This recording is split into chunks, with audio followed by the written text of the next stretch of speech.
Bridget, Good morning, Heather. How are you? I'm good. How are you doing? Good. My dog says hello. Hang on. There we go. Hi, Nugget. I'm gonna say that softly. Hi, Nugget. Yeah, we know she of all the things we're going to talk about today, she is like the human equivalent of all of us jam-packed together in one tight little space. Yeah, yeah, we know. Yeah, we'll get to that later. So you are my dear friend, Dr. Bridget Cooper, and so I'm going to let you introduce yourself beyond that, and then I'll tell everyone how we met, which is one of my favorite stories of my life. Oh, oh, such a cute story. So, I go by Dr. B to most people, or people, friends call me B. And what I identify myself as a cage rattler. And a thought shifter. I help people see the world differently so that they can see themselves better in it in a more powerful, empowered, passionate place. So I do a lot of coaching, seminars, retreats, keynotes. Well, no keynotes right now because no one can get together in a group, but More than 10. but I've written a handful of books. I'm working on another one, did a TEDx talk. I teach in a graduate program. So I'm just kind of out there helping people figure out how to look at life just a little bit differently so that they can live with less pain and more power. I love that. That's what I love. I mean, of all the things I love about you, that's on the top five. Yay! Yay! Actually, Nugget, there she is again. So I'll tell the quick little story of how we met because it's really funny. A dear good friend of mine, yeah, a friend of mine invited me to a West Hartford Women in Networking meeting, and those darn meetings start at the crack of dawn. And I did not want to go, but I woke up that morning and thought, I told my friend Donna that I'd be there, so up I got, and there you were. And in all honesty and transparency, I was like, I'd really like to be friends with her, but she's out. I'm punching above my weight class. So I did what I always do in that circumstance is I complimented your boots. All right. I I do complimented. have amazing freaking boots. I should have actually worn them today and stuck them on the camera because I have a collection. Kind of That's the ridiculous. way to a woman's heart. If women are looking to make friends with other women, comment on their shoes, is what I'm saying. Amen. Because I had you in the palm of my hand after that. You were like, I oh, was like, well, yeah, of course you love my boots. I love my boots. They're boot love. Yeah. yeah. So then afterwards, I asked for some help with a homeless shelter that I was involved in at the time, still involved with. And within about 12 hours, you had several laptop computers for that homeless shelter. And I thought, this is a person I need to keep in my life. So I kept complimenting your shoes. I mean, thanks. Yeah, and then we went to oh, here comes Nugget. And then we went to I came to your fun event where we got to wear Yes. fancy hats. Yeah, that's very That's exciting. right. You came to the fundraiser for Family Promise, and I wore a hat. And we were sort of the two biggest hats in the room. They were. We took that hat thing seriously because it was Kentucky Derby time. So We that was fun. did. We did. I put a branch on my hat, is all I remember. I had a half a tree. I think I Mod Podged the thing together out of the craft in my office. Yeah, It that was was all great. I did.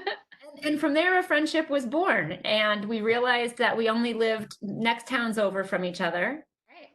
And even just actually a few miles away. And I started bicycling to your house Oh, on Saturdays. 'cause And you're we the would go fitness for our person, and walk. yeah, and I sat on my butt and just waited for you to get here. So that's what I did. Yeah. And since then, we have been building a relationship that has really been, from my perspective, around supporting one another and learning from one another.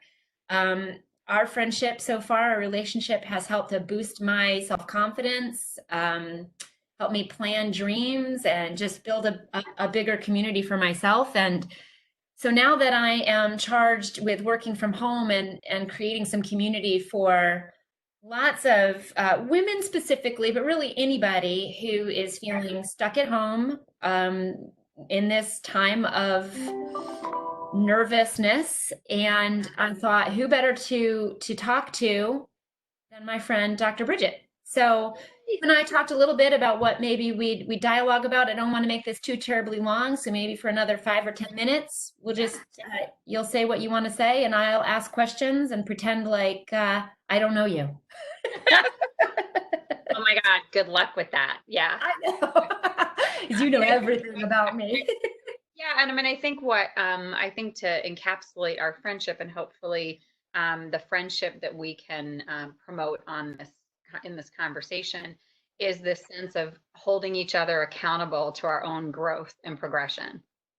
And that's how I kind of put that together. And I think for a lot of people in general, but women in particular, we sometimes aren't as intentional about building relationships as Mhm. we need to be able to foster and support our growth. So we end up stumbling into friendships that don't actually foster that for ourselves, don't build our self-esteem and our promise, our goals. And I think, in this time of, I think, introspection in a lot of ways, what the kind of the world has handed to us is this opportunity to really look deeply at some of those things and those priorities and decide who is really for the betterment of my soul. Like who's got my back and who's trying to elevate my soul to a different place in this world. Right. Hello. So And I'm gonna stop you for a minute, and I'm gonna just tell folks, I'm gonna model for them that I'm gonna take some notes because whenever you talk, there's always something I want to remember. And sometimes I don't have a notebook, so I just like write it on my hand or something. But I got my notebook. So folks that are watching later, because we're recording this now, this is the time to get out a pen and pencil and paper and maybe. So you just said something about my soul, which I need to write down because. I mean, you're looking for people who are interested in elevating and bringing your soul to a Love higher it. place. And because we can get real deep in this conversation, but this is a journey, right? This whole thing, all the, yeah, I got grocery lists and I got bills to pay and I got all this stuff to do. But at the end of the day, what are we here for? And if we're here to bring our souls to a different place, why don't we want to have people on our journey who are really invested in making sure that we do that? So I'm already feeling like this amazing shift, and this is what happens when we talk to each other. And you're going to applaud me for doing this. I know because I know who you are. But I also know sometimes I provide you with a shift. You So do. this is a two-way street. But Oh, it is. I want to highlight that you just said this is part of our journey, and I hadn't really thought about that in exactly that light. Yeah. And that's making me feel, that's impacting my soul. That Yeah. yeah, this is part of my journey, and that makes me feel a little more empowered than I did 30 seconds ago. So Yeah. thank you. Yeah, because I think about like, my daughter, my younger daughter and I went to Italy last year. Thankfully last year. Didn't have it planned for this April. But we went last April and, we backpacked across the country. We went, took trains and planes to get there, but then trains and we had such an amazing journey, but there were so many things that along the way either went really right or went really wrong. Like she'll tell you the story about how I left her in a train station. Didn't happen. Okay, didn't happen. I actually was still in the train station. I just went to another desk that you couldn't see from where she was standing. Anyway, like there were Is this your 20-year-old, your 19-year-old daughter? no, this is my 16-year-old. She was then 15. So yeah. Okay, that sounds about Um, right. yeah. So, but anyway, but she still tells the story. But so the point is that we went on this journey and we had all these like big ideas about, oh my God, it's going to be so amazing. And we're going to see the coast and we're going to see Rome, right? But then on the way to getting there were lots of up moments, but then there were a lot of like, holy crap, are we going to make the train? Are we going to make the plane? Are we going to do like all these things that bring up all this anxiety? And it comes down to two things. One, recognizing that we're still on the journey, right? Like even all of those ups and downs are part of intrinsic to the journey. And for me, it comes down to control. Oh yeah, you hit me right. That you got me right here. Yeah. And I joke in my workshops, I talk about how, in the Northeast, when we're about to get a big winter storm, everyone runs to the grocery store and gets, and this is funny because it's happening now, toilet paper, milk, eggs, bread, and beer. And I've always Yes. laughed and I'm like, dudes, are you making beer battered French toast and crapping a lot? Like, I don't understand what this is about. But there's something about doing something when we're feeling overwhelmed by things that Sure. makes us feel more in control. And when we raise our control, we lower our anxiety. That's how those two things go together. So Okay. when we have high fear, it's because we feel out of control. We don't feel like we're in control of what's happening now or what's about to happen or what may happen in the future. So, Right. in order to lower our sense of fear, we raise our experience of control. So we control whatever we can, right? And Algebra. that is for some people hoarding toilet paper, apparently, in this particular scenario. Mm-hmm. So as we're traveling through this journey, as I was when we were in Italy, I controlled everything I possibly could before we left. And then every time I started to feel anxiety, I was like, okay, what am I in charge of? What can I control? Well, Mm-hmm. my attitude, whatever, but, knowing the train times, knowing the backup plan, those sorts of things. And Right. that allowed me to lower that sense of anxiety, which would have taken away from my experience of the journey. Ah, I knew you were getting to it. I knew you were This getting to it. because this is like There it is. all of this is happening whether we like it or not, right? I can't Mm-hmm. like, I got on the phone with my daughter's orthodontist yesterday. Now, of all things, right? Here I am. My priority is my daughter's got prom at the end of May if she makes it there, right? Like meaning if it happens. Correct. Mm-hmm. She went through major oral surgery. All she Mm-hmm. wanted to do is look good for prom, have pretty prom pictures. That had been the plan for, 2 years. And Yes. now we can't make an ortho appointment on Thursday. So now she may not get her braces off. Now, like all these things cascading. So I'm like, Yeah. right? So my stress, because we stress when we don't have control, right? Yes, we do. Yep. So it's a mathematical equation, this whole stress thing, and everybody's feeling it at some level or another. Stress is simply the difference. It's a mathematical equation. The difference Okay. between what you seek to control and what you can actually control. It's simply that delta. It's that difference right there between what you seek to control and what you can actually control. So, So, so if this were algebra, it would be how do you stress lower that? equals seek to control minus actually control. Correct. So, Actually how do you control lower? minus. So, how exactly? So, how do you? That's the level of algebra I stopped at. But anyway, so if you, my if you're trying to reduce, what I do know is if you're trying to reduce then the stress number, you Right. have to either increase the things you can actually control or Yep. lower the things you seek to control. I get you. So Can you you say have that to again? Can you say that again? so in order to lower your stress, Yeah. you have to either increase the things that you can control or Gotcha. reduce the things that you seek to control. I Right? love it. Okay. So what does that look like? So in this situation, this space that we're in, right? We Mhm. cannot control a lot of things, but we can control three things. Give How them we to me. think, how we think, Yep. Yep. how we feel, and I'm going to get to that one in a minute because I'm going to get a lot of pushback on that one, and Okay. how we behave. Now, think people are like, oh, okay, I get that. But thoughts come in. But how long do you hold them? Do you indulge them? Do you seek confirmation of them? Ooh, yes, I do. Hello, social media. On the Hello, social internet. media, right? And www.confirmation.org.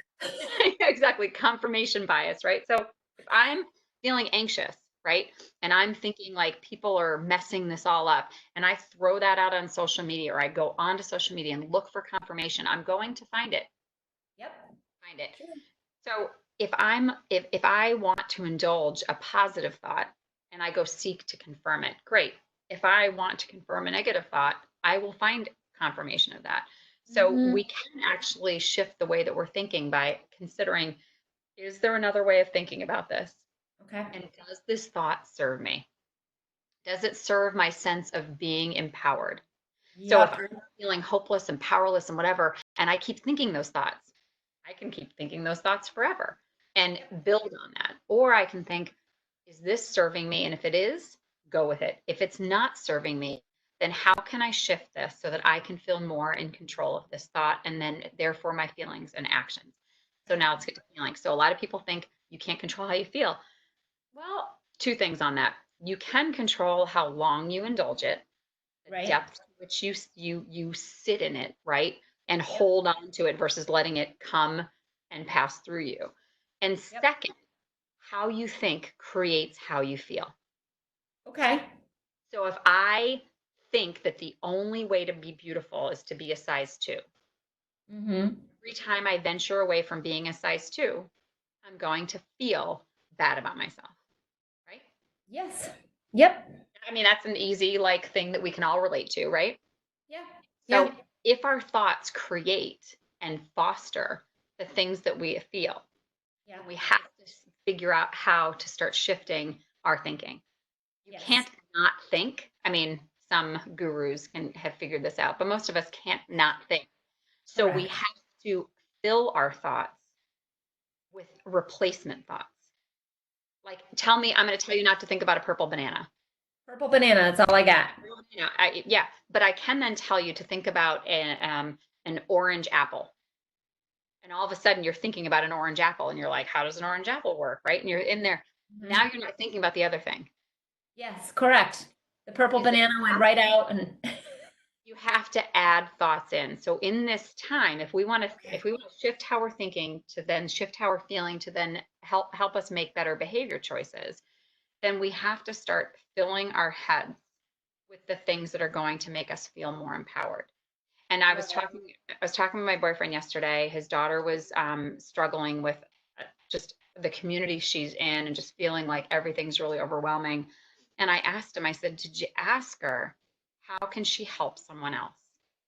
And one of the things that I've been finding beautiful about when I see on social media, like we dropped off some groceries for a food drive for those who are reliant on free or reduced Right. lunch in the school systems, right? Dropped off Yep. food. There are things that we can do in our community, whether it's doing something like this, and this is the way that you're feeling more in control of this, right? It's like, Yes, let's it put some good is. stuff out there, Dr. B, right? Is finding ways of what can I do today Yeah. to bridge this gap of feeling out of control. What Yep. can I do for other people? Because when we turn our attentions, because we can get lost in our own crazy thinking, right? I mean, Yep. forever. Like it's worse than a Netflix binge. You just keep, yep, still watching my crazy thoughts go through this, right? Yep. If instead we can say, well, what else can I do? It's like getting outside for a fresh walk, right? What Yep. can I do to help someone else? Because you know that as bad as you feel right now, there's probably somebody else who feels worse. Doubtless. Doubtless. Right? The first thing I woke up to this morning was a text from my dear friend who introduced us, basically. I mean, she didn't intend to, but right, invited me to that meeting. Right. And she was just laid off for 30 days. Yeah. She is a single woman. There's no other income coming in. Right. And yes, thankfully she can apply for unemployment and those things, but it's not guaranteed. It's not the same amount that she had. And her first thought though was, Heather, how can I support you? Right. What an empowered place to come from. I mean, she stayed in her reality, but she also, like, she looked for confirmation that she still has power. She still controls her thoughts. She still controls her feelings, and she can control her behavior, which I know is where you're going. Yeah. So and so I want to give you like I'm trying to put this in the right visual imagery. So if we have if you had like a bag of oh God, I don't know. How about a balloon? Okay. So instead of popping a balloon, right, there's air that's contained in this balloon. But if you put tape over over the balloon, and then you put a pin in, right, you're going to start to have air that's going to start coming out, right? It's going Yes. to go in that direction. If you poke another hole in another spot, the air is going to start going out of that direction. We Correct. are, in effect, that balloon where we get to decide where we put our energy. We are Yes. simply energy. We are like all of our actions, all of our thoughts, all of our emotions are simply taking energy and moving it in some direction. Hmm. So your friend recognized, whether unconsciously or consciously, that she needed to move her energy in a direction that served her. So she could have sat down and indulged all the feelings of misery and hopelessness or whatever those things were. Mhm. She Mhm. saw that if I send my energy in that direction, I'm just going to build more and more energy there. I get to choose how I want to send, where I want to spend my energy. And energy is based not only in action but in thought.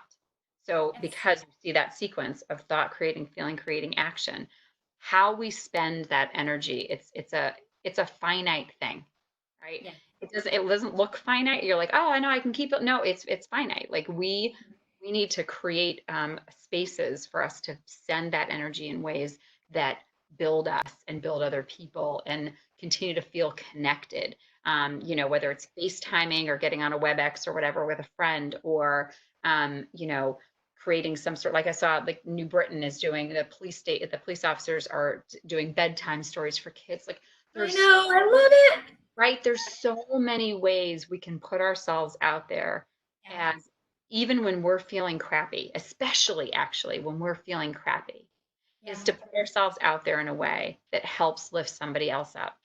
Yeah. Because So in one of the doing ways I look at that is, I spent a lot of my early adult life really being in that mindset of everything happens for a reason, and I felt like that helped me to be more positive and okay, it happened for a reason. And and lately, I'd say in the last, 4 or 5 years, as my personal development I've had room in this time frame of my life, and as my journey has changed, yeah, to reevaluate that. And now I define myself as more of a meaning maker.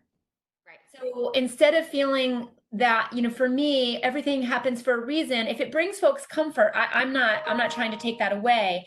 But for me, it was a little more victimizing than saying, I am a meaning maker. And when things happen on this journey, Right. it is up to me to make meaning out of it, which And I I think feel you is can, yeah, parallel to your message, right? Like I yeah. can make meaning building community in this time. And I think you can pair those two things so that it's not a jump over a river from where you were to where you are. But Oh, it's everything going to get good right happens, now, people. It's going to get good. everything happens for a reason, and I get to choose that reason. Okay. All right. So if everything happens for a reason, it's up to me to make meaning out of what that reason is. Because you know that two people standing next to each other, they could be, standing and there's a puddle in front of them and a bus comes by and sloshes both of them. Right. And one person could go, oh, well, that's just the end of the worst day ever. This just means everything, right? Yeah. The other Yeah. person Right. would be like, I didn't like this dress anyway. Now I get to go home and change it, right? Like we get to, so it happened for a reason, but it happened for an opportunity for us to be able to elevate ourselves. Yep. If And we make can that see meaning out of it. everything, yeah, if everything happens for a reason, if we could just make this one reason for every single thing that ever happened and ever will happen, is to raise our vibration, to raise our consciousness, to raise our the height and the depth of our soul. If I love that could be the reason for every single thing ever happening, that's it. it. Yeah. That's the reason. I hate to do this, but I have another meeting No, starting, you so can I you gotta can I gotta wrap it up. gotta wrap it up. But we Wrap can it do up. this again Oh my God, we totally can. because I you're love in it. my heart, you're in my soul. Oh yeah. Well, I'm not gonna sing to you. By the way, viewers, I sang to her the other day and she told me not to quit my day job. I take So it back. I take it all back. I listen to it every day. love My songs, friend, center love songs. thank you. It's okay. Thank you for your time. I know that this is You. going to touch and bless people all over the world because that's how this thing rolls. Yeah. Well, they All can right, reach I'll out talk to to you me if soon. yeah, and if anybody wants to reach out to me, you can find me Yeah. on Facebook, Bridget Cooper or Dr. B. If you want to reach me by email, send me an email, get some support, Bridget at drbridgetcooper.com, and that's a DR for doctor. And yeah, reach out, check out I'll my TED attach all Talk. that stuff when I post it. I'll put all that stuff in the comments. The best. Yeah, no, I just want people to know that they can we can stay connected. Yes. Connected. I Mwah. love Bye. you. Love you too. Thank you, Bye. my darling. You're welcome. Thank you.